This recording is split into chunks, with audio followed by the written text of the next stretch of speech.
வணக்கம். நான் சாந்தி வெற்றிவேல். உங்களுக்கு மறுபிறப்பில் நம்பிக்கை இருக்கா? ஆனால் மறுபிறப்பு மாத்திரம் இல்லைங்க, ஆணித்தரமாக சொல்கிறேன்.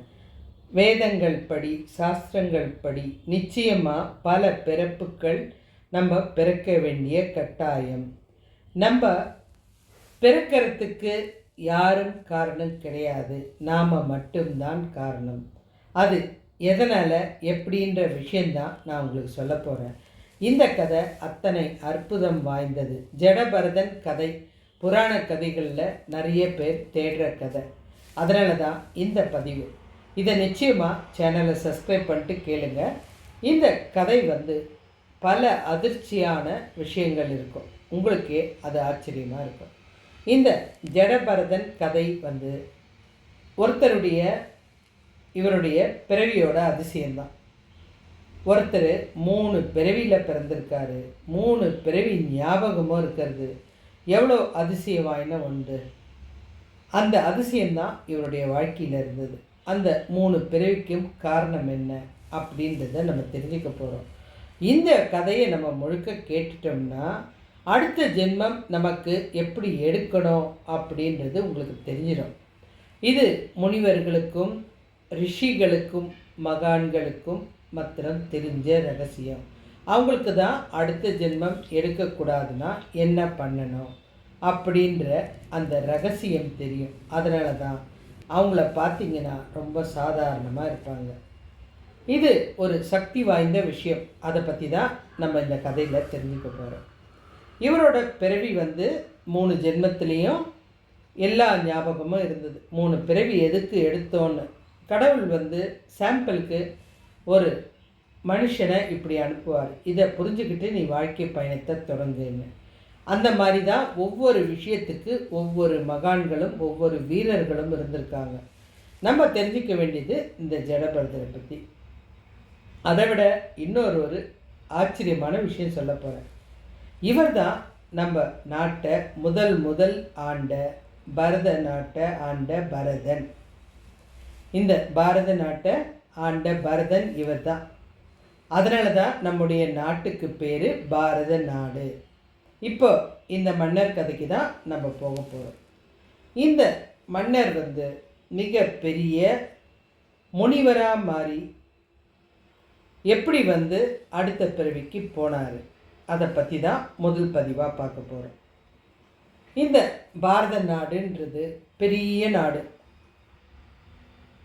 இப்போ சொல்லலை, அப்போ அந்த பெரிய நாட்டை ஆட்சி செஞ்ச இவருக்கு அழகான மனைவி, மாமன்னர் வேற. இவருக்கு அழகான மனைவி, 5-6 குழந்தைங்க, எல்லாமே சந்தோஷமாக இருந்தாங்க. ஆனால் இவருக்கு மாத்திரம் அந்த மகிழ்ச்சியில் உடன்பாடு இல்லை. சில பிறவிகள் அப்படி தான் இருக்கும். ஆனால் அதை அவங்க உணர்ந்துட்டு அடுத்து நம்ம என்ன செய்யணும் அப்படின்னு மாற்றிக்கிறது இருக்குது. இவருக்கு இந்த பிறவியே பிடிக்கல, அந்த அந்த அரண்மனை பிடிக்கல, அந்த ஆட்சி பண்ணுற விதம் பிடிக்கல, மனைவி பிடிக்கல, குழந்தைங்க பிடிக்கல. ஏதோ வாழணுமேன்னு வாழ்ந்துட்டுருக்காரு. தனியாக உட்காந்து யோசிக்கிறாரு, எதுக்காக நம்மளுக்கு பிடிக்காமல் போச்சு அப்படின்னு யோசிக்கும்போது அவருக்கு ஒரு உண்மை புரியுது. நமக்கு இந்த நாட்டை ஆளக்கூடிய தகுதி கிடையாது. நம்ம காட்டில் போய் இறைவனை வழிபட வேண்டிய எண்ணம் தான் மனசு நிறைய இருக்குது. எது நம்மளுக்கு அதிகமாக தெரியுதோ பேசாமல் தெரியாத வேலையில் மாட்டிக்கிட்டு முழுகிறத விட தெரிஞ்ச வேலையை ரசித்து ஒரு ஆசையோடு செஞ்சோம்னா அது மிகப்பெரிய ஒரு சக்தியை கொடுக்கும். நம்ம என்ன பண்ணுறோம், குடும்பத்து மேலேயே ஆசை, ஆன்மீகத்து மேலேயே ஆசை, எல்லாத்தையும் கலந்து குழப்பிக்கிட்டு ஆன்மீக வழின்ட்டு குடும்பத்தில் வாழ்ந்துட்டு எல்லாமே செய்யலாங்க. ஆனால் உங்களுடைய எண்ணம் ஒரே குறிக்கோளை நோக்கி இருக்கணும். இப்போ ஒரு குழந்தை இருக்குது, அந்த குழந்தைக்கு அப்பா அம்மா சொல்கிறாங்க, ஒரு ஏழை குழந்தை, அம்மா நீ பெருசாக வக்கீல் ஆகணும், ஏன்னா நம்ம குடும்பத்தில் இது வரைக்கும் யாரும் உயர் படிப்பு படிக்கலை, படிச்சின்னா நீ தான் நம்ம குடும்பத்தில் முதல் குழந்தை. இந்த வார்த்தை அந்த குழந்தைக்கு வேத வாக்காக மனசில் பற்றும். முழுக்க எஃபெக்ட் போட்டு படித்து அது வக்கீலாகி சாதித்து காமிக்கும். அதுதான் குறிக்கோள். இவருக்கு அந்த இறை நம்பிக்கை இறை வழிபாடு பிடிச்சதுனால நேராக அந்த ஒரு செயலை செஞ்சால் போதும்ன்ட்டு தன்னுடைய மனைவியை கூப்பிட்டு, இனி என்ன எதிர்பார்க்காதம்மா, நீ பசங்களோட வாழ்ந்துக்கோ, எனக்கு இந்த வாழ்க்கை பிடிக்கல, இறை நம்பிக்கை வந்துருச்சு, எனக்கு இறைவனை தான் வணங்கணும்னு தோணுது, நான் கிளம்புறேன் அப்படின்ட்டார். இது என்ன ஆயிடுச்சு, பசங்கக்கிட்ட நாட்டை ஒப்படைச்சிட்டாரு. காவி உடையோட கமண்டலத்தோட கிளம்பி போயிட்டார். நேராக காட்டுக்கு போய் தவம் பண்ண போயிட்டார். இவர் காட்டுக்கு போனது எங்கன்னா கண்டாங்கி நதிக்கரையோரம் தான். அந்த கண்டாங்கி நதிக்கரைன்றது மகாவிஷ்ணு உருவாக்கின நதி தான். அங்கே நிறைய கருப்பு கற்கள் கிடைக்கும். இந்த கல்லில் அங்கே இருக்கிற பூச்சி, வித்தியாசமான பூச்சி அந்த கல்லை குடஞ்சி உள்ளே போய் மகாவிஷ்ணுவுடைய உருவத்தையோ அவருடைய ஏதாவது ஒரு சிம்பலையோ வரையும். சங்கோ சக்கரமோ அல்லது அவருடைய முகமோ மயிலிறகோ இல்லை புல்லாங்குழலோ ஏதாவது ஒரு விஷயத்தை அதுவே வரையும். அது அதை முடித்ததுமே அந்த பூச்சி இறந்துடும். அந்த வந்த வேலையை முடித்ததுமே அந்த பூச்சி இறந்துடும். அதுதான் சாலக்கிராமம். அந்த சாலக்கிராமத்தில் ஒருவேளை மகாவிஷ்ணுவுடைய உருவம் வந்தால் மிக மிக பொக்கிஷமான விஷயம். அதை தான் சாலக்கிராமமாக மகான்கள் கடவுள் இயற்கை கொடுத்த ஒரு பரிசாக நினச்சி வணங்குறாங்க. இப்போ இவர் அந்த மாதிரி வணங்கிட்டு முழுக்க முழுக்க தவத்திலேயே உட்கார்ந்துருக்கார். ஒரே குறிக்கோள், ஒரே எண்ணம், இறைவனை அடையிறது மாத்திரம்தான். இந்த தவம் நாளுக்கு நாள் அதிகமாகி கிட்டத்தட்ட ஒரு ராஜரிஷின்னா ரிஷி கேள்விப்பட்டிருக்கோம், தவம் பண்ணுவாங்க. ராஜரிஷின்றது முழுக்க முழுக்க அதில் மீண்டு வர முடியாத ஒரு இது. அந்த மாதிரி அவர் அந்த தவத்தில் உட்காந்துட்டார். தீவிர அந்த தியானமும் அந்த சூழ்நிலையும் அவருக்கு ரொம்ப சந்தோஷம். எப்போ கண்ணை திறந்தாலும் கண்ணுக்கு எதிர்க்க அந்த கண்டாங்கி நதி, அந்த இயற்கை சூழல், இதெல்லாம் அவருக்கு மனசுக்கு ரொம்ப சந்தோஷம். இதை மகிழ்ச்சியாக ரசிச்சிட்ருக்காரு. அந்த நேரம் ஒரு நிறை மாத கர்ப்பிணியான மான் அந்த பக்கம் தண்ணி குடிக்குது. அவர் அப்போவும் அந்த மானை பார்க்கல. ஆனால் சிங்கத்தோட கர்ஜனை கேட்டதுமே தன்னை அறியாமல் அந்த மானுக்கு ஏதாவது ஆச்சான்னு திரும்பி பார்க்குறாரு. பார்த்தா அந்த மானை நோக்கி அந்த சிங்கம் பாஞ்சு கத்தி வருது.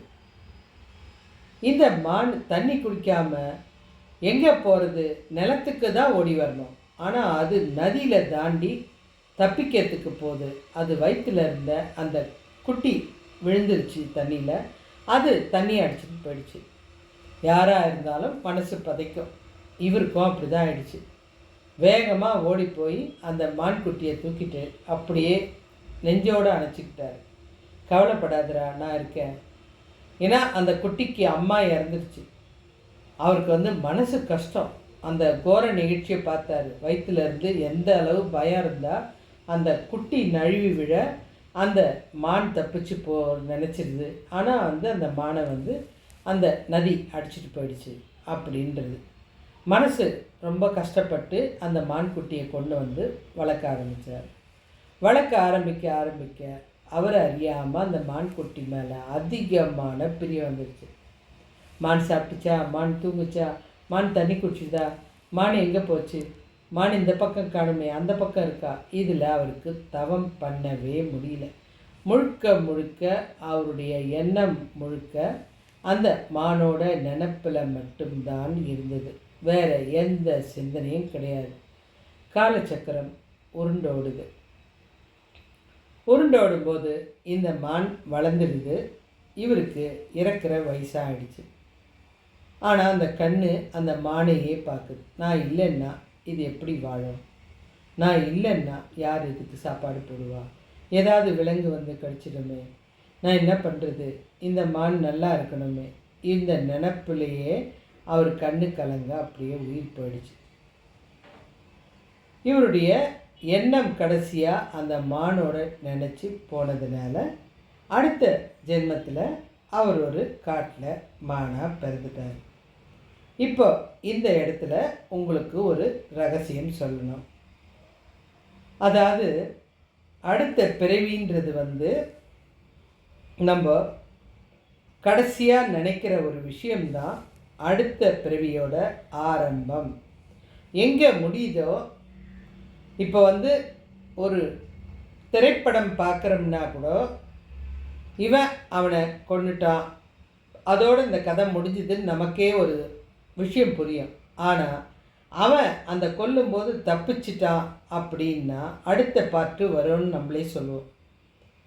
அந்த மாதிரி தான் ஒரு ஆசை இருந்துச்சுன்னா நெக்ஸ்ட் எபிசோட் இருக்குது, அடுத்த பிறப்பு இருக்குது. இதை உணர்ந்தவங்க தான் இந்த மகான்கள். அதுக்காக தான் அவங்க அந்த அடுத்த ஆசையை நினைக்க மாட்டாங்க. நம்ம ராமகிருஷ்ண பரமஹம்சரை பற்றி இதில் சொல்லியே ஆகணும். உங்களுக்கெல்லாம் அவரை தெரியும். சாரதா தேவி சமைச்சிட்ருக்கும் போதெல்லாம் சமையல் அறை வாசலில் போய் நிற்பார். இன்றைக்கி என்ன சமையல் பண்ண? அவங்களுக்கு ஒரு டைம் கோவமே வந்துடுச்சு. என்ன சாமி நீங்கள், உங்களை எத்தனை பேர் குருவான்னு நினைக்கிறாங்க, நீங்கள் இப்படி பண்ணலாமா, என்ன சாப்பாடுன்னு அந்த ஆசையோடு வரலாமா அப்படின்னு கேட்கும்போது, இல்லை சாரதா, நான் என்னைக்கு இந்த இடத்துக்கு வரலையோ, இந்த சமையல் அறைக்கு வரலையோ, அதுலேருந்து 3 நாளில் நான் இறந்துடுவேன். என் ஆசை அதுக்கு மேலே இருக்காது, ஏன்னா அவ்வளோ தீர்மானம் அவங்களுக்கு அப்படின்னு சொன்னாங்க. அதே மாதிரி ஒரு 3 நாள் அவர் வரவே இல்லை சமையல் அறை பக்கம். அவங்களுக்கு மனசில் தெரிஞ்சிருச்சு, இதுக்கப்புறம் இவர் வாழ முடியாது அப்படின்றது. அதுக்கப்புறம் அவர் 3 நாளில் இறந்துட்டார். மனைவி கூட தான் இருந்தார். ஆனாலும் ஆன்மீகத்தில் குறியாக இருந்ததுனால இந்த வாழ்க்கையும் அவரால் வாழ முடியும் அப்படின்றது இந்த மகான் நிரூபிச்சிருக்கார். அதனால் நம்மளுடைய வாழ்க்கையில் கடைசியில் நம்ம என்ன ஆசை வைக்கிறோமோ, இது ஒரு மரண ரகசியம்.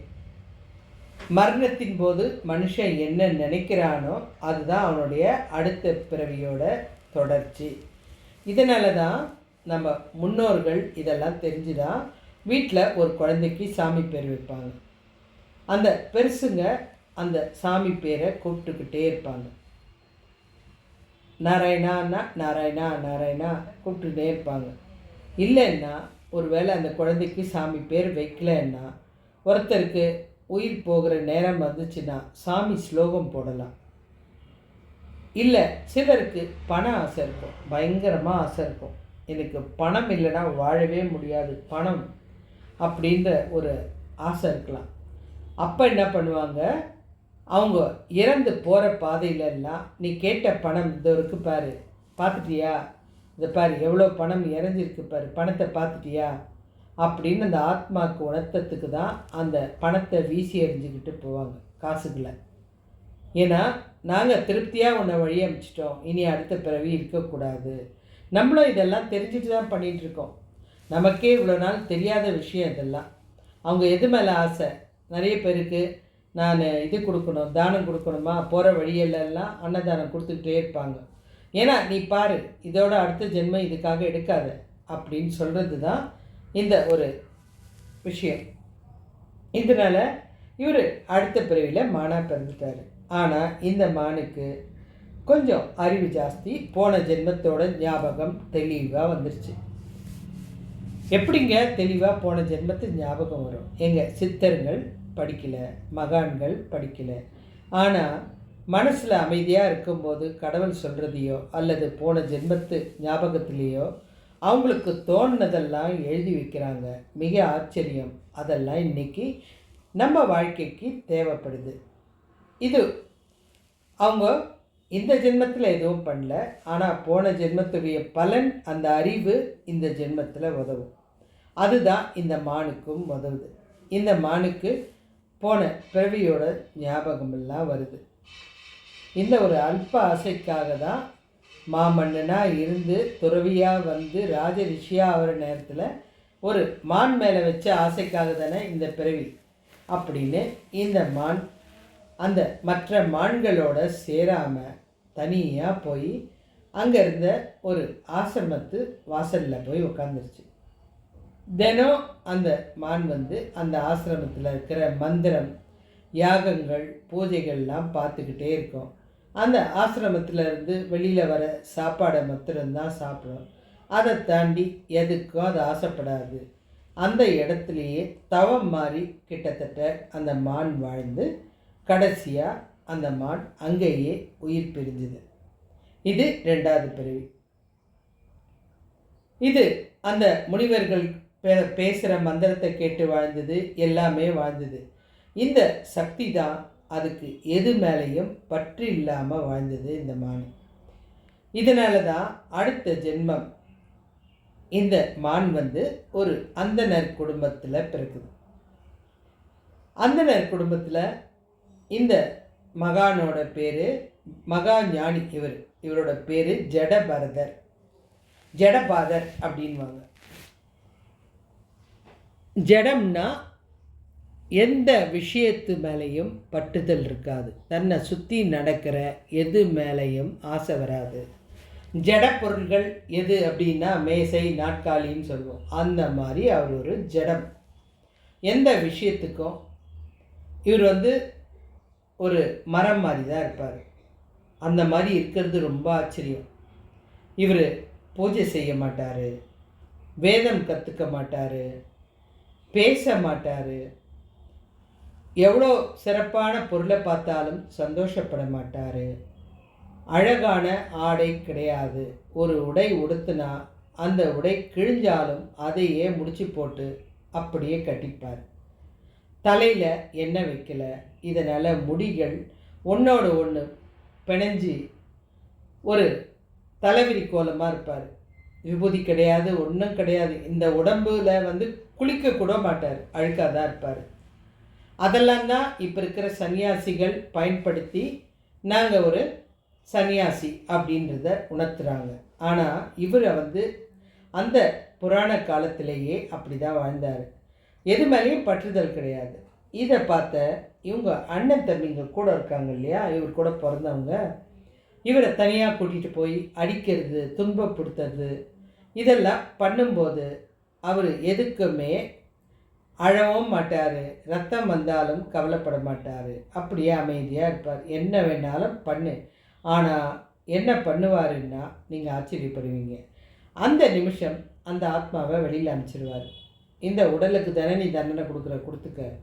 அவன் நல்லா அடித்து முடிச்ச அப்புறம் அந்த ஆத்மா உள்ளே உட்காந்துக்கும். அப்போ அந்த ஆத்மாவுக்கு எதுவும் தெரியாது, அந்த உடல் தான் துன்பப்பட்டிருக்கும். இது நிறைய வாட்டி நடந்தது. ஆனால் இவங்களுக்கு இவர் பண்ணுற இந்த ரகசியம் தெரியாது. இவர் ஒரு தடவை இவர் தரையில் கூட கால் வச்சு நடக்க மாட்டார், துள்ளி குதிச்சா மாதிரி தான் ஓடுவார். எதுக்காகன்னா ஒரு பூச்சி பொட்டு மேலே கூட கால் மிதித்து அந்த உயிர் என்னால் துன்பப்பட்டுடக்கூடாது அப்படின்னு ஒரு மனசில் அவருக்கு எண்ணம். அதான் மொத்தத்தில் பிரம்மஞானின்னா எல்லாமே தெரிஞ்சவர். அதனால தான் முறையாக நடக்கிறாரு. இந்த பிறவி எதுக்கு? அப்போது மானா இருக்கும்போதே நல்ல தினம் பண்ணார், அதோடு முடிஞ்சிருக்கலாமே. மனுஷனாக பிறந்து நீ ஞானத்தை உணர்ந்தாதான் பிறவி கிடையாது.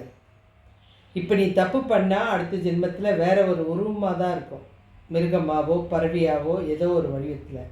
ஆனால் மனுஷனாக பிறந்தாதான் நீ ஞானத்தை உணர முடியும், உன்னால் எதுலேருந்து விலக முடியுன்ற புத்தி உனக்கு கிடைக்கும். இப்போ உங்களுக்கு புரிஞ்சிருக்கும். அதுதான் இவருக்கு இந்த மனுஷ பிறப்பு. இப்போ இவருக்கு இந்த சூட்சமெல்லாம் தெரிஞ்சிருச்சு. இவரை கொண்டு போய் காளி கோயிலில் பலி கொடுத்துடலாம் அப்படின்னு சகோதரர்கள் கூப்பிட்டு போயிட்டு அங்கே பலிப்பீடத்தில் அவருடைய தலையை வச்சுட்டாங்க. இப்போ இவன் எப்படி பயந்து நடுங்கி கத்த போகிறான் பாரு. ஏன்னா இது வரைக்கும் அவர் பேசுனதில்லை. அந்த கத்துற சவுண்டு அப்படியே நடுங்கணும் அவன் அப்படின்னு கத்தியை ஓங்கும்போது அவருடைய ஆத்மாவை வெளியில் அனுப்பிச்சிட்டாரு. இவங்க கத்தியால் தலையை வெட்டும்போது அந்த காளிக்கு கூட கோபம் வந்துருச்சுங்க. கல் சிலையாக இருந்த காளி கூட எந்திரிச்சு என்ன பண்ணுறீங்க, ஒரு உயிரை இப்படி துன்புறுத்தலாமா, தப்பு இல்லையா, நீ என்ன பண்ணுற, அந்த உயிர் பாவம் இல்லையா, அதுக்கு வலிக்காதா அப்படின்னு அவங்க கோபத்தில் கேட்க ஆரம்பித்தாங்க. இவர் அந்த காளியை பார்த்துட்டோம், சந்தோஷப்படலை, எதுவும் கிடையாது. அவர் ஜடம் தானே, அதனால் பார்த்துக்கிட்டே இருக்கார். இந்த பசங்க தான் பயந்துட்டு இனி இவரை நம்ம துன்பப்படுத்தக்கூடாது அப்படின்னு ஓடி போயிட்டாங்க. இவர் அந்த காட்டு வழியாக நடந்துக்கிட்டே இருக்கார், குச்சிட்டு நடந்துக்கிட்டே இருக்கார். ஒரு மன்னர் ஒருத்தர் பல்லக்கில் வர்றார். பல்லக்குன்றது ஒரு வாகனம் மாதிரி. நான் பல்லக்கை பற்றி சொன்னால் உங்களுக்கு ஆச்சரியமாக இருக்கும். இந்த பல்லக்கில் அதை தூக்கிறதுக்கு 6 பேராக இருந்தால் கொஞ்சம் வேகமாக போகும், 4 பேராக இருந்தால் கொஞ்சம் நிதானமாக போகும். ஆனால் இந்த 6 பேர் அப்படின்றது எல்லாருமே ஒரே ஹைட்டில் தான் இருக்கணும். ஒருத்தர் 1 இன்ச்சு உயரம் இருந்தால் கூட மன்னருக்கு அதிர்வு வேறு மாதிரி இருக்கும், ஒரு குலுங்குற மாதிரி ஆகிடும். ஒரே சைஸில் தான் ஆளுங்க இருக்கணும். அதில் ஒருத்தருக்கு உடம்பு முடியல. இந்த ஜடபரதரை கூப்பிட்டு இதை கொஞ்சம் ஒரு தோல் கொடு அப்படின்னு கூட போகிறவங்க கேட்குறாங்க. இவரும் மறுப்பே சொல்லலை. அதான் எதுக்குமே பேச மாட்டார். நேராக அதுக்கு ஒரு தோல் கொடுத்து அப்படியே குதிச்சு ஓடுறாரு. அரசருக்கு வித்தியாசம் தெரியுது. தெரிஞ்சதுமே அவர் சொல்கிறாரு, யார் அது புது ஆள்? என்ன அது வாகனம் இந்த மாதிரி போகுது? நீ இந்த மாதிரிலாம் போன, இறங்கி வந்தால் உனக்கு மரண தண்டனை கொடுத்துருவேன் அப்படின்னார். இவருக்கு அப்போ தான் கோபம் வருது. அப்போ இவர் முதல்ல வாயை திறந்து ஒரு வார்த்தையை பேசுகிறாரு. அதுதான் இந்த உலகத்தில் புரிஞ்சிக்கக்கூடிய ஒரு விஷயம். அவர் சொல்கிறார், யாருக்கு தண்டனை கொடுக்க போகிற அப்படின்னு கேட்டார். அரசர் உடனே சொல்கிறாரு, உனக்கு தான், நீங்கள் பல்லக்கு தூக்கி இருக்கீங்கல்ல, உங்களுக்கு தான் அப்படின்றாரு. கொடுக்க போகிறது யார்? நான் தான் அப்படின்றாரு. யோ, நீயும் ஆத்மா, நானும் ஆத்மா. ஆத்மாவுக்கு ஆத்மா தண்டனை எப்படி கொடுக்கும்? நீ மன்னனாக இருந்து ஒரு ஆத்மாவுக்கு தண்டனை கொடுத்தீங்கன்னா அதை விட மோசமான செயல் வேறு எதுவுமே இல்லை. நீயும் ஆத்மா, நானும் ஆத்மா, 2 பேருக்கும் உடல் தான். இந்த உடல் அந்த உடலுக்கு வரும், அந்த உடலில் இருக்கிற ஆத்மா இந்த உடலுக்கு வரும். இந்த விஷயம் தெரியாமல் நீ ரொம்ப ஆடுற அப்படின்னார். மன்னருக்கு அப்போ தான் புரியுது, உண்மைதான், நம்ம 2 பேரும் உடலில் தான் மாறுபட்டிருக்கோமே தவிர உள்ளே இருக்கிறது ஒரே ஆத்மா தான், ஒரு சின்ன ஒரு ஒளி தான். ஆனால் இதுக்கு இவ்வளோ ஆட்டமா அப்படின்ற ஒரு விஷயம் அவருக்கு புரிஞ்சுது. அதுக்கப்புறம் இவர் தவம் நல்லா பண்ணி தன்னுடைய பிரியத்தோட தன்னுடைய ஆத்மாவை இறைலோகத்துக்கு அனுப்பிச்சி வச்சார். நான் உயிரோடு இருக்கும்போதே அனுப்புகிறேன். இதை தான் நிறைய மகான்கள் செய்கிற விஷயம்.